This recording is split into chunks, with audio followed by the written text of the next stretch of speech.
Coach, as you look back at that second half against Washington, what are some of the areas that you guys did well during that stretch that you'd like to see carried over tonight? Our defensive keys, being able to get the stops to get out and run, our guys being sure we took care of the basketball. But again, it just our defense, being able to really hang our hat on the defensive end to be able to create the easy baskets. And we got a few of those, early on in that second half. Jonathan will not be available tonight. Wendell and AB will. Getting AB back after a couple games, just how does that help your rotation and having him? Depth, depth and health are always key for a team. So just being able to have him back in the fold is going to be very important for us. Jason asked you about Cooper this morning at shoot-around. But when you look back on his scrimmages with Team USA a couple years ago, what do you remember about those and the way he performed against the eventual gold medal team? Yeah, just right away you can just see his level of confidence that he had in himself and his game because of the work he's put in. He was very curious about the things that it took to be successful. Again, he was out there. Jalen was out there as well. Jalen Suggs was with that team, but it was his ability to ask the right questions to try to get things right.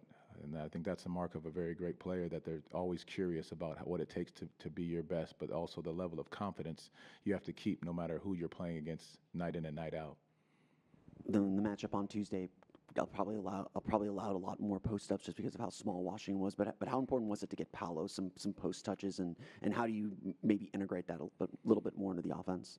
Yeah, I think it's big for us, and it happens a lot of times as we switch. There's a guard on him a lot of times, so his ability to get out once that rebound goes up, once we secured it, he can get the early easy basket, and we're going to continue to preach that because it's an easy way to get baskets without teams loading up on him, double teams, whatever the case may be.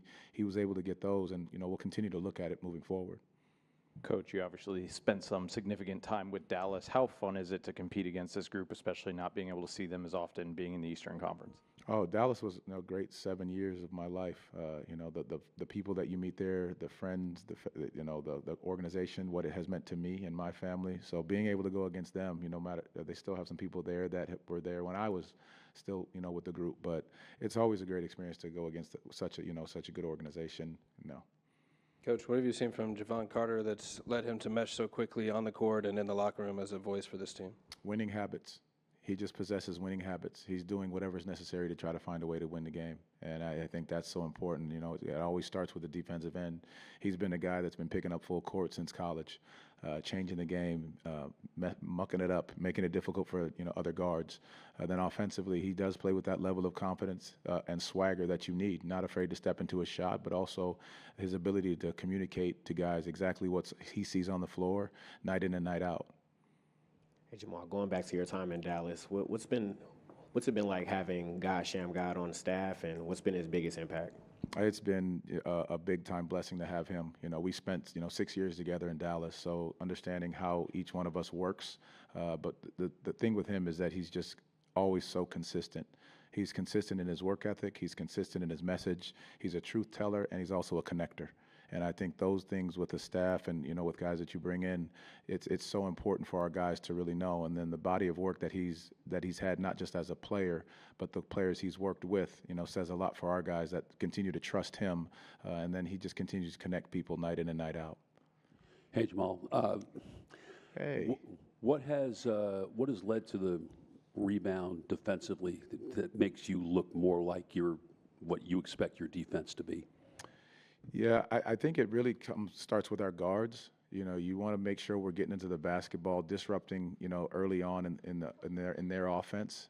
But then the last piece of that is once our guards have done their job defensively and disrupted as much as possible, it's finishing possessions out. Now, we had a couple games, before the break that, we gave up offensive rebounds as well as the Phoenix game. But our ability to rebound the basketball and finish out possessions has been key, as well as the guards being able to disrupt night in and night out.